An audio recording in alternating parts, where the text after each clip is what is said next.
സംസ്ഥാനത്തെ നിയമസഭാ തെരഞ്ഞെടുപ്പ് ഫലങ്ങൾ അറിയാൻ ഇനി മണിക്കൂറുകൾ മാത്രം ബാക്കി. പ്രമുഖ മുന്നണികളുടെ രാഷ്ട്രീയ ഭാവി നിർണ്ണയിക്കുന്ന വോട്ടെണ്ണൽ തിങ്കളാഴ്ച രാവിലെ ആരംഭിക്കും.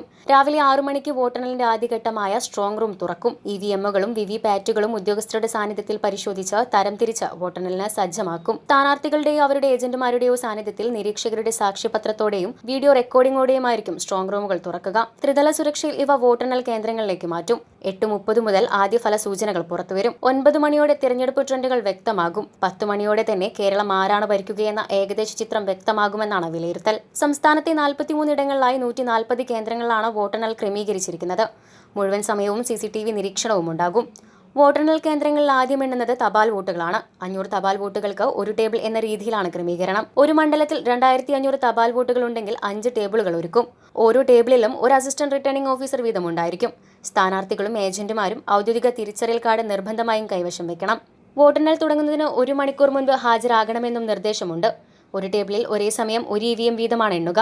ഒരു നിയോജക മണ്ഡലത്തിനായി ഒരുക്കുന്ന ഒരു ഹാളിൽ 7 മുതൽ പരമാവധി 14 വരെ ടേബിളുകൾ ക്രമീകരിച്ചിരിക്കും.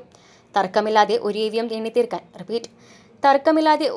എണ്ണിത്തീർക്കാൻ 5 മുതൽ 8 മിനിറ്റ് വരെ വേണ്ടിവരാമെന്നാണ് കണക്കാക്കുന്നത്. തർക്കമുണ്ടായാൽ സമയം നീളും. കൃത്യത ഉറപ്പാക്കാൻ ഓരോ റൗണ്ടിലും 2 EVMകൾ റാൻഡമായി പരിശോധിക്കും. ഓരോ മണ്ഡലത്തിലും 5 ബൂത്തുകളിലെ വിവിപാറ്റ് സ്ലിപ്പുകൾ നിർബന്ധമായി എണ്ണുകയും ഓരോ സ്ഥാനാർത്ഥിക്കും ആനുപാതികമായി കൗണ്ടിംഗ് ഏജന്റുമാരെ നിയോഗിക്കുകയും ചെയ്യും. 1 മണിക്കൂറിനുള്ളിൽ ഫലസൂചനകൾ വന്നു തുടങ്ങും.